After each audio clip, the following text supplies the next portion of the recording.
ni General Torre at ni Baste ay nagbo-volunteer ako na maging referee because I am worried that General Torre might inflict a catastrophic injury on Baste. Dahil yung si General Torre, astig yan at merong iniinom yan. Yan ang push Sabi ko, up. walang pangalan si Coach. Kaya mo pa kaya watan? Kaya mo? Ay, kaya! Ang lakas. Kaya! Ang lakas ni Coach. Coach, mag-apply ako. Turuan mo ako paano mag-push up ng one hand. Nako, yan na nga ho ba sinasabi natin. Napuna rin ho nitong si Coach Oli yung pagpupush up nitong si Nicolas Torre. Di ba sinabi natin, parang merong diferensya the way na mag-push up itong si Nicolas Torre. Dito sa video na to, tinuruhan na nitong si Coach Oli, itong si Nicolas Torre, ang tamang paraan ng pagpupush up. Pinakitaan pa nga ho nitong si Coach Oli. Itong si Nicolas Torre dito, nag-ano pa siya, nag-one hand push up pa ho siya. Yung mga trainer mo, Nicolas Torre, dyan sa gym na in-applyan mo na yan o in-enrollan mo na yan, mga walang kwenta, kontakin mo yan si Coach Oli, magaling yan pagdating sa pagpapaganda ng katawan. Sa tingin ko, itong si Coach Oli ang magiging magkukondisyon dito kay Mayor Baste kung sakaling matuloy ang laban na yan. At dito rin sa video na to mga kababayan, meron hong gustong sumali sa usapan. Itong si Larry Gadon, gustong umepal. Hoy, Larry Gadon! Marami kang problema, dami naghihirap sa Pilipinas, re-referee ka pa. Anak ng toko, manahimik ka, Larry Gadon, ha? Manahimik ka na lang. Please lang, ha? Hindi ka kasali sa usapan. Referee, marami magre-referee. Marami tayong problema sa poverty, yun ang atupagin mo. Anak ng Petrang Garapata. At dito rin sa video na to, itong si Atty. Trixie Cruz Angeles. Update ho tayo sa impeachment nitong si Vice President Sara Duterte. Pero bago lahat ng yan, isang like at isang subscribe. Masaya na ho tayo dyan. At sa mga gusto sumali sa ating community, scan nyo lang ho yung QR code na yan para kayo ho ang pinakaunang makakita sa ating mga reaction video. Ngayon na nga, di ho natin napansin doon sa huli nating video. 930,000 subscriber na ho pala tayo. 70,000 na lang ho, magwa 1 million na tayo, palakpakan. Mga klase mga kasama natin dito sa PHRD. Maraming salamat ho sa patuloy na pagsuporta sa ating mga ginagawang video. No? Mabuhay ho kayo. Yung mga kababayan nating OFW, maraming salamat ho. Mag-ingat ho kayo sa iba't ibang dako ng daigdig. Ito nga ang sabi nitong si Nicolas Torre. Kaugnay dyan sa boxing match na yan. Kung tayo tatanungin, gusto nating makitang masapak nitong si Mayor Baste Duterte, itong si Nicolas Torre. Ito sabi niya, walang atrasan. Ano walang atrasan? Hindi pwede. Ano ka Diyos? Ano ka boss? Lahat, kung ano gusto mo mangyari, yun ang masusunod. Hindi pwede yung Brad. Walang atrasan. Torre starts boxing practice. He'll be at Rizal Memorial Coliseum at 9 a.m. on July 27. Paano pagka hindi dumalo? Hindi nagpakita itong si Mayor Baste Duterte. Ibig sabihin, duwag ba siya? Ibig sabihin, panalo ka na ba? Yan ang sagutin mo. Yan ang tanong sa'yo ni Pambansang Dalaga. Kung ako sa'yo, sagutin mo yan. Baka kung gusto... Naku, pag yan ang babatok sa'yo, Nicolas Torre. Sagutin mo. So pag hindi nagpakita itong si Mayor Baste Duterte, talo na siya kagad? Duwag na siya kagad? Panalo ka na kagad? Sagutin mo yan, Nicolas Torre, baka banatan ka nitong si Pambansang Dalaga. Yan ang tanong ni Pambansang Dalaga. Ito pa mga kababayan, yan si Larry Gadon, nag-volunteer ho siya. Nag-i-epal ka na naman. Mang Larry, nag-i-epal ka na naman eh. Ito si Mang Larry, Tampilan. I just hate the Aling fact matuloy ang Teka lang, kalma. in the other group are busy trying to bring you down with fabrication. Kalma, Atty. Trix, kalma lang ho. Kalma.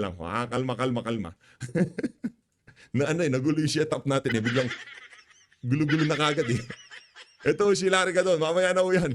Pag-usapan ho muna natin itong ni Coach Oli, kung tinuruan ho niya, itong si Nicolas Torre kung paano ang tamang pagpupush up. Coach! Kasi medyo nananaba na ako. Parang trip ko mag-push up. Pero ano ba ang push up? Ganito ba? Tabanan natin. Kalahati lang yan. Pangtanga yan, tinutulak mo yung simento. Hindi ganyan ang push up. Ang tawag dyan, parang kang tanga na gusto mong pababain na simento. Yan ang ginagawa ni Torre. Ito ang tama. Coach, Buuin mo. Buuin mo. Hindi ko ito ang push up ng mga Hindi yan. Hindi yan. Push up ng tanga Dapat yan. buo. Dapat ganito. Yung didikit sa sa sahig. Yan. Yan ang push up. Palakpakan si Oo. Coach. Kaya ko pa kaya 100? Kaya mo? Ay, kaya! Ang lakas. Kaya! Ang lakas ni Coach. Coach, mag-apply ako. Turuan mo ako paano mag-push up ng one hand. Two hand nga, hirap na hirap tayo. Hindi, ano talaga yung si Coach Oli, magaling ho talaga siya sa pagpapaganda ng katawan. Nakita ko yung mga lumang video niyan, panoorin nyo ho. Ano siya, parang fitness trainer ho yung si Coach Oli. Hindi ko alam yung tamang description sa ginagawa niya dati, no? Pero para siyang nagmo-motivate siya para makapagpaganda ng katawan. Maganda yung mga niya, yung mga video nitong si Coach nung subscribe ho kayo dito kay Coach Oli, no? Isa ho sa mga banateros, sinusubaybayan ho natin mga video. Oo. So, hindi pwedeng ganun. Hindi pwede. Hindi yan push up. Ganon. Mm-mm. Ayan. Yeah. Ang tawag doon sa ganong klase push-up, tulak sa hig. Si Tori lang nakakagawa nun. Tinutulak niya siya. Yan. Hindi push up yun eh. Hindi. Hap lang. Saludo ha. Lakas nitong si Coach Oli. Coach, ayaw mo ikaw na lang sumalang. Hindi, lakas ni Coach. Grabe, isang kamay. Pilip tayo nung nag-isang kamay siya eh. Bihira ko yun. Sige, subukan nyo ho. Sobrang hirap nun. Yung isang kamay nga, di ba? Yung dalawang kamay nga, maka-12 ka lang, maka-15 ka lang, parang nangangawit ka na eh. Pero ito, isang kamay, tapos dalawang, nakadalawang ulit ho siya. Ibig sabihin, talagang mapuwersa yung si Coach Oli, malaki. Hap yun ang ginawa yung kanina nakita ko. Hap yun. Yun ang push up na ginawa. Oh, kagaya nung gumawa, nagsasalita ata dyan si Master Judea, no? Yung gumawa kasi hap-hap ang utak, ito. Ito si yung bubo. Hindi naig pa si Manny Pacquiao, anak ng Toka. Ibang klase itong mga mainstream media na to. Todo sila sa ang tawag dito, cover diyan sa training nitong si Nicolas Torre. Ito, Kondisyon na. kondisyon na. Isang round, hingal na hingal lang. Kondisyon na. Yung video na yan, galing naman kay Boss Jojo de Guzman yan. Mag-subscribe din kayo sa subscribe po natin lahat ng gumagawa ng video, no? Especially yung mga DDS, vlogger, supportahan natin lahat, no? Pagka, punta nyo, yan si Jojo de Guzman, may itong si Coach Oli, yung si Jay Guevara, si Master Judea, supportahan natin lahat ng, yung third floor studio, yung mga malulupit na iniidolo natin dyan. Medyo sila ngayon, parang dumalang upload nila eh. Dati kasi balagbag yung upload ng mga yan, talagang tuloy-tuloy eh. Namimiss nga natin yung mga upload nila eh. Lilipat na tayo dito kay Eps. Panoorin pa ba natin to? Ito yung ito yung mga picture nitong si Nicolas Torre, training siya diyan. Grabe oh. Ibang klase naman yan, talagang kitang-kita sa mata yung yung pagod. Brad, pahinga ka na.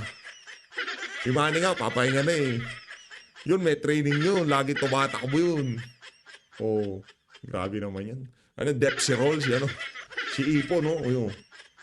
Grabe naman yan, Yan talaga daw ang sports nitong si Nicolas Torre. Mahilig daw talaga siya sa boxing, no? Kaya yan yung niya. Kaya yung comfort sport niya, doon niya hinamon itong si Mayor Baste Duterte. Ayaw niya yung ordinaryong baragan lamang na mukha. Gusto niya kung maglalaban tayo, dapat doon sa comfort sport ko kung tawagin, no? Ito yung umiepal sa eksena. Larga doon. Kung sakaling matuloy ang exhibition match na charity boxing fight ni General Torre at ni Baste ay nagbo-volunteer ako na maging referee. Hindi pwede bobo doon. Hindi pwede yung ganun. Hindi pwede yun. Paano pagka below the belt yang si Torre, kung ikaw referee, bias ka na kagad. Di pwede di pwede yung sabaw-sabaw ang utak sa pagiging referee. Kung meron magre-referee dyan, dapat yung galing Amerika. Yung talagang referee ng boxing. Hindi pwede yung mga abogadong na disbar. Galit sa atin to. Hindi pwede yung sabaw-sabaw ang utak. Hindi pwede yung tipong napakarami pang obligasyon sa pamahalaan kung ano-ano pinagdidiskitahan. Hoy, presidential advisor and poverty alleviation. Yun ang trabahuin mo. Marami kang problema, especially ngayon. Ang daming naghihirap dahil dyan sa dyan sa baha na yan. tigil-tigilan mo kami, Larry ka doon, ha? Pumapapil ka na naman, porque walang gusto makipaglaro sa'yo, sasali ka dito. Problema sa'yo eh, oh. Iyakin ka kasi, Brad. Kaya alam mo bakit walang gusto makipaglaro sa'yo? Kasi trapo ka. Kasi mga DDS, basang-basa ka na namin. Wala kang kwentang tao.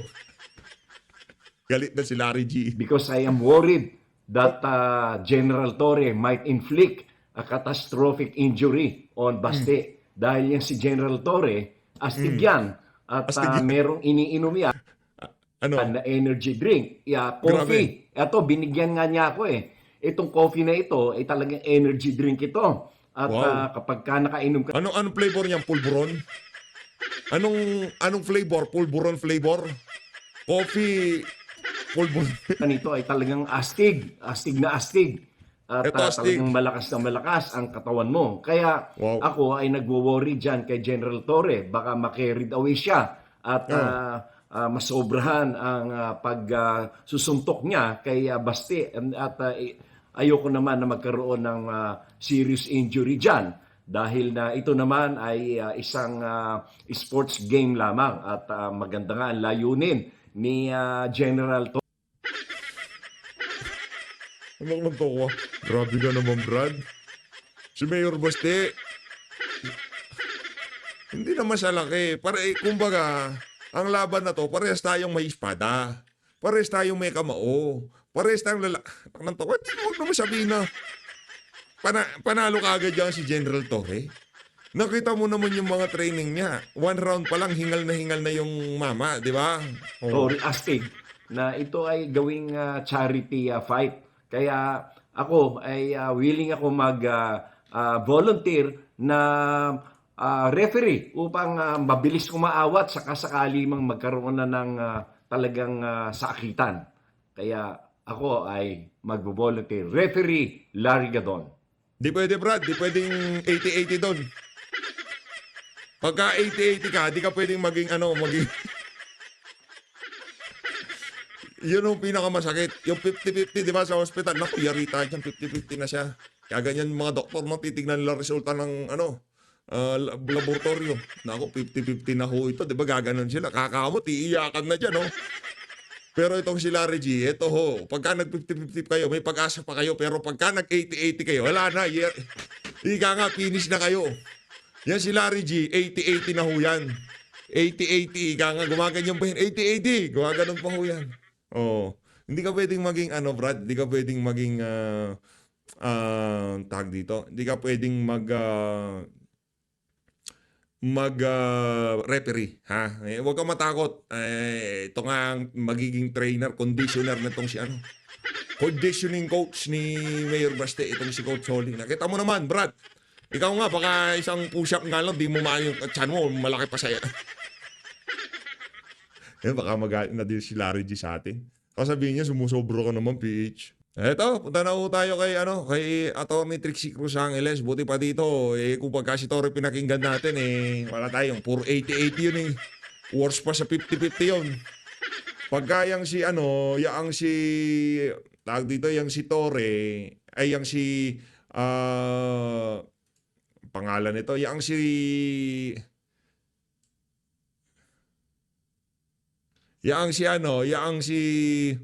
Larry Gadon, wala. Wala ko tayong Attorney asahan po, yan. Dito nga tayo. ang lamig ng gabi. So, ituloy natin ang diskusyon tungkol dun sa impeachment ni VP Inday. Ang feeling Yan. ko kasi is maraming hindi naka-appreciate dun sa mga pangyayari. So, i-explain natin from the start. Ready na ba kayo? Isisimplihan lang po natin yung mga issues na nandito. So, si Vice Presidente Inday Sara ay in-impeach ng Kongreso. Pumunta siya sa Korte Suprema at nagsumite ng petition for certiorari at prohibition with prayer for temporary restraining order at preliminary injunction. Sa kanyang petition, sinasabi niya na yung ika-4 na impeachment complaint ay was issued with grave abuse of discretion. Yung articles of impeachment na binase doon sa ika-4 na impeachment complaint ay issued with grave abuse of discretion. Kasi ito ang nagsilbing basihan ng buong kaso at labag doon sa 1-year bar rule. Hinihingi niya yung pag-issue ng writ of prohibition din sa Senado upang mapigilan ito sa pag-aksyon ng articles of impeachment. Ayon sa petition, sinasabi niya na yung House of Representatives sa pamamagitan ng pag-uutos ng Secretary General, ini-freeze o yung tatlong naunang petisyon na isinumbiti noong Disyembre at Enero. At dahil dito, yung pag-freeze na yun yung grave abuse of discretion. Dahil ginawa nila yon para ma-circumvent yung rule na 1 year, 1 proceeding lang sa impeachment. Ang sagot naman ng House of Representatives, dapat daw ibasura yung petition ni VP Inday dahil ang impeachment proceedings ay political exercise at hindi ito pwedeng panghimasukan ng Korte Suprema dahil political question ito. Ano ang political question? May inilalaan na particular na domains o mga gawain ang ating saligang batas sa bawat sangay ng gobyerno. At kapag eksklusibo doon sa isang sangay, hindi ito pwedeng questionin ng Korte Suprema. Ang sinasabi naman ni VP Inday is, hindi pasok sa political question doctrine yung ginawa ng House. Instead, it is with grave abuse of discretion, kaya pwede o may jurisdiction ang Korte Suprema. Sabi ng House, hindi pwedeng imbestigahan ang aming internal rules. Yan po ang political question dyan. Ang sinasabi naman ni VP Inday is, maaari ang paggamit ng doktrina ng grave abuse of discretion kapag may paglalabag sa karapatan, sa batas, o sa saligang batas. Bilang matapos magsumite ng sagot o komento ang House of Representatives, inutusan naman ng Korte Suprema ang HOR at ang Secretary General dito na magbigay ng impormasyon sa isang listahan ng mga tanong. Nakipag-ugnayan ng House ngunit tumanggi na sumagot sa tatlong tanong at tumanggi na mag-expound dun sa isa. Ang mga katanungan na yon, letter F, tungkol sa articles of impeachment na pinadala sa Senado, aling opisina o komite ang naghanda ng draft ng articles of impeachment at kailan ito natapos. Sa susunod naman, tinatanong din ng hukuman tungkol sa articles of impeachment, kailan ito ipinamahagi sa mga miyembro ng House of Representatives at kung ito ay naipamahagi sa lahat ng miyembro ng House of Representatives. Simple lang yung tanong, no? Pero mabibigat itong mga to. Pangatlo, dun sa letter H, tungkol sa articles of impeachment na pinadala sa Senado, kailan ito ipinamahagi sa mga miyembro ng House at kung ito ay sinamahan ng ebidensya para sa bawat artikulo ng bintang. O kung mayroong ding committee report na ginamit yung mga miyembro para makapag-desisyon kung mag-i-endorso sila o hindi. Tungkol naman sa articles of impeachment, finally, dun sa letter J, sinagot naman nila ito.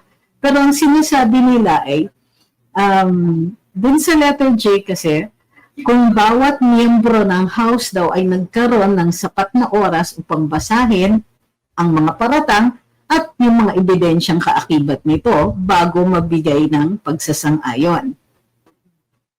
Sabi ng House, binigyang diin ng mga respondents ang investigasyon na ito, yung mga nangangailangan ng subjective assessments. Kasi yung katanungan, di ba, nagkaroon ba ng sapat na oras para basahin? Sabi ng House, ay yung sagot dyan, masyadong subjective kasi nasa sa individual daw ng mga kongresista. Iba-iba yan at isa sa alang-alang yan sa sitwasyon ng bawat individual. Hindi daw ito factual matter na maaaring patunayan ng isang tao lamang. So dapat daw lahat yung mga yon tatanungin.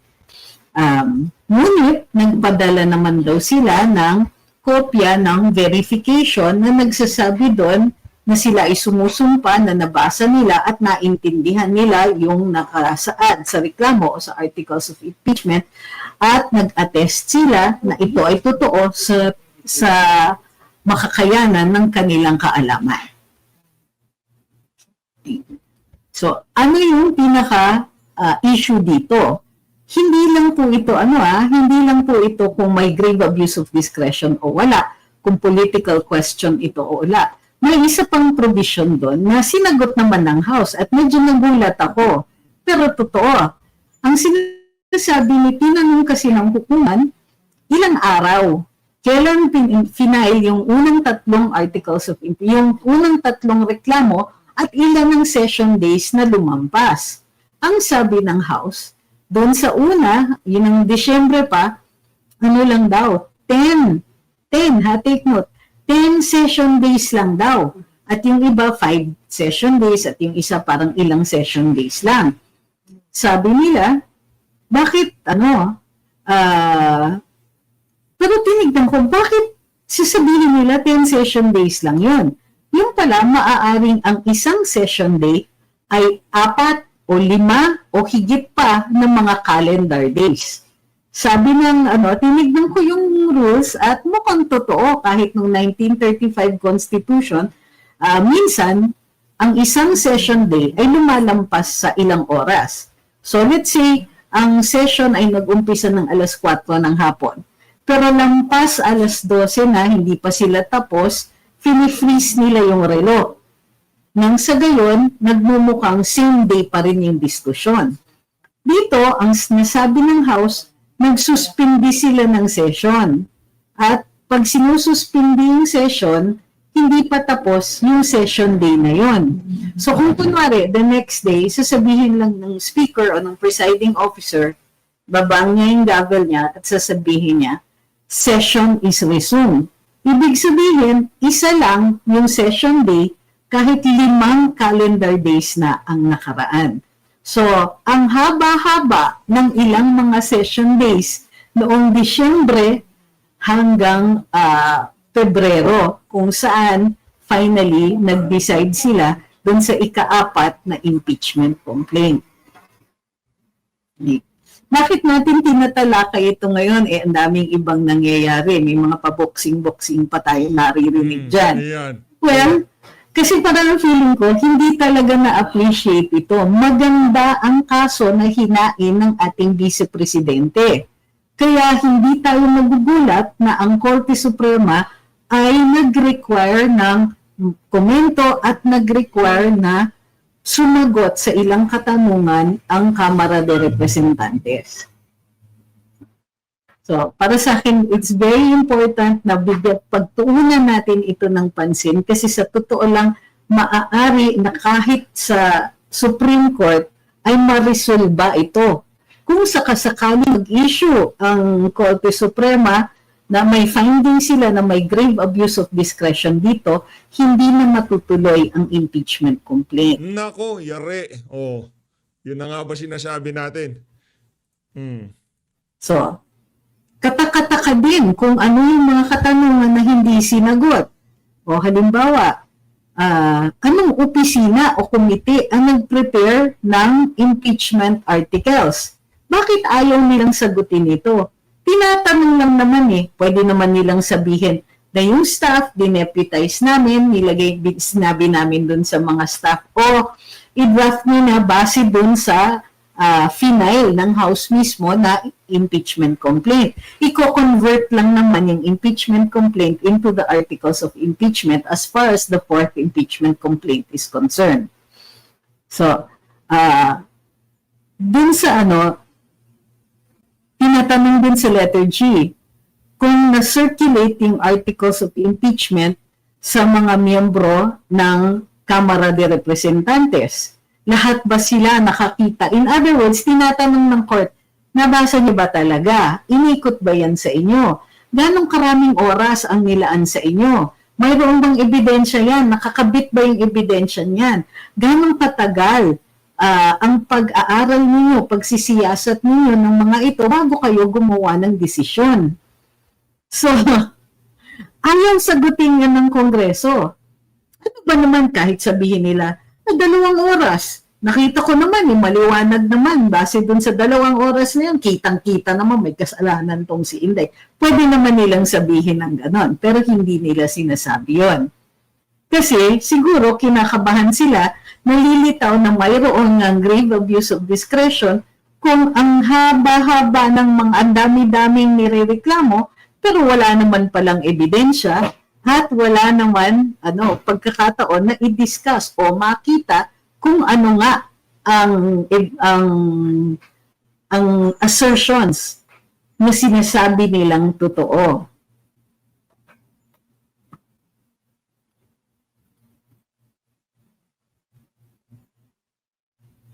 So sabi ni BBS, di sasagutin si Chua yung 19 million at 61 million na illegal na building niya, di nga niya masagot ng maayos eh.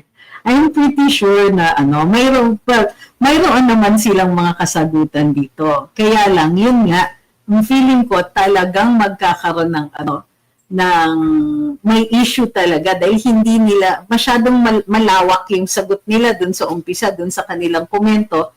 Ang sagot nila, ay, dapat nga i-dismiss yung petition ni VP Inday kasi hindi pwede na panghimasukan ng Korte Suprema yung internal rules namin.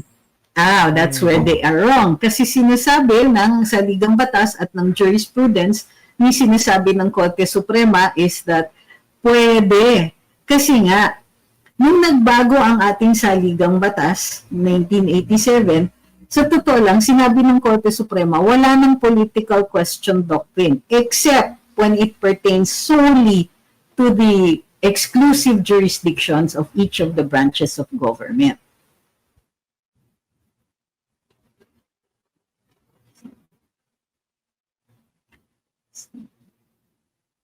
Sabi ni Ma'am Maylene, may sagot pero may sabit. Sabi ni Rodel, excited ng taong bayan sa impeachment ni Sara. Kaya, kayo lang naman ang nagsasabi niyan eh. So, huwag niyo po kaming idamay dun sa sinasabi ninyong taong bayan. Huwag kang magkiklaim ng taong bayan kung wala kang basihan. Ito naman, no? As if naman di namin makikita yan. You don't speak for me. You don't speak for everyone who's on this live. Pahiya ka tuloy. Problema sa inyo, shadow ko yung pati kami, pinagdadaan sa mga... Ang daming ibang ganap. Kung wala na pong mga katanungan, hi kay Ma'am Johanna. Sabi ni Louie, dapat tuloy ang boxing. So, dapat ituloy ang boxing. Because ibig sabihin nun, magpapadrug test ang Pangulo. Hair follicle drug test. Tuloy ang boxing. At para makita natin paano gulpihin itong si Mayor Baste, itong si Nicolas Torre. Yun naman sabi ni Ma'am Johanna, yung sinasabi ni VP na mas mahalaga yung case ni PRD rather than yung impeachment niya, nakaka-touch. Totoo din naman, napaka-selfless, di ba?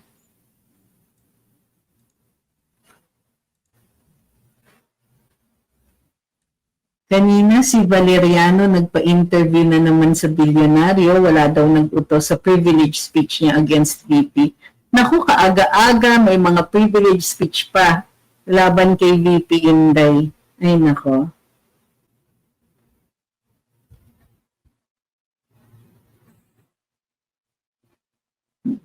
Sabi ni Uncle Pabs, taong bayan. Ba't ikaw lang ba ang taong bayan? Baka taong bayad ka na ng trolls ni Tamba. Uy, grabe.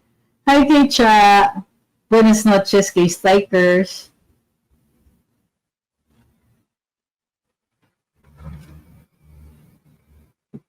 Taong bayan ka dyan.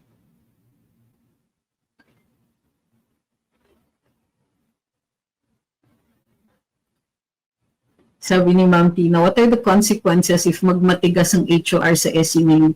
Actually, hindi siya exactly hindi sinagot. Ang sinasabi nila is,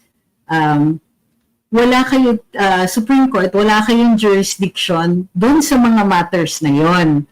Kasi ayon sa saligang batas, political question yan. In other words, mayroon sa separation of powers na nakasaad dyan kung ano ang pwedeng panghimasukan ng Korte Suprema at ano ang hindi. In other words, dinidepensahan nila yung sarili nila. Alam nila na pag sinagot nila yon tapos na yung boxing eh. So, what they're saying is, ay hindi na kami required sumagot dyan dahil may separation of powers. Yun pala yun. Sabi ni Rudy, excited na ang taong bayan na ma-dismiss sa court ang impeachment ni VP Sara. Good luck sa mga Crocs Duterte pa rin. Hi, Ma'am di po kayo late, kakaumpisa lang eh. Okay, paulit-ulit itong katanungan na to. Sasagutin namin ngayon pero request ko na lang dun sa iba, pakisagot na lang pag binwing up uli. Hindi po natuloy ang pag-file ng impeachment complaint laban kay BBM kasi nung dinala ni former Congressman Cardema kay SecGen, hindi po ito tinanggap. So wala pong impeachment complaint na na-file. So hindi po akong kulitin kung ano na nangyari kasi wala pong naka-file.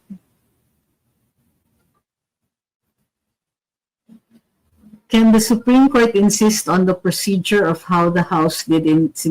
Wait, you seem to think that the Supreme Court is a party. It's not. It's the judge. It's the court. They don't need to insist. When they issue an order, that's it. That's it. Bakit sasabihin yung mag-i-insist? Hindi. Yung parang, kasi pag sinabi mong nag-i-insist, ibig sabihin nagre-resist sila dun sa sinasabi ng isa. But the House, VP Inday, and the Senate, they are only parties to the case. The ultimate authority is the court. So the court will not have to insist. The court, what the court says, that's it. Kasi yan yung that's the hierarchy of power. In the same way, na pag pumupunta yung House sa impeachment proceedings, the Senate is the court. The House will have to beg the Senate court, or it has to beg in front of the Supreme Court. In fact, that's why lawyers use the term prayer, with prayer for temporary restraining order, because the supreme authority there is the court.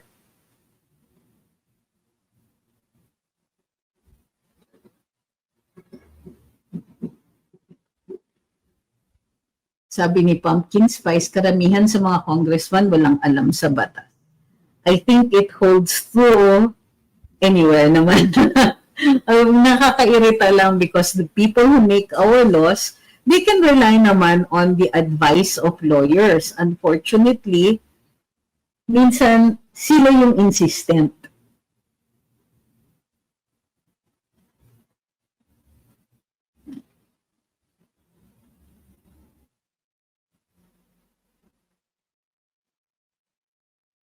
Sabi ni Flor, HOR has the sole authority to initiate impeachment. Pero hindi HOR, may sole authority sa process. May nakita ang SC pa sa paglabag ng process. Ganito yon. They can set their own rules. Pero just because they set their own rules doesn't mean pwede nilang ilabag yung sarili nilang rules. So kung may paglalabag sa saligang batas, sa rules o sa karapatan ni VP Inday, or the petitioner, then mag-a-apply po yung rule na pwedeng panghimasukan niya ng Korte Suprema at i-reverse yung decision.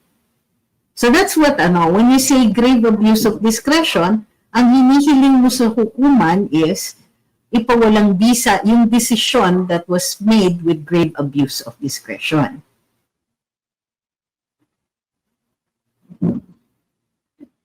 Sabi ni Ma'am Nene, ang laki siguro tawa ni Lisa ang natabunan ng kanyang issue kung matuloy ang boxing.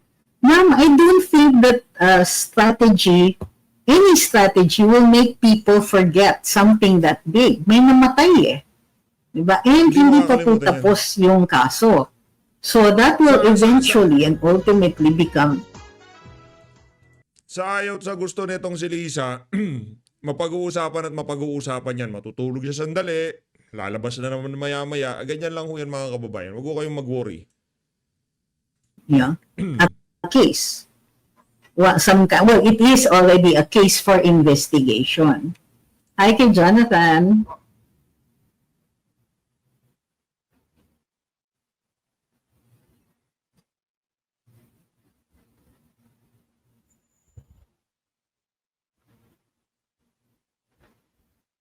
Hi kay Joey Fox Tuya. Antonio says, yan ang problema sa kanila.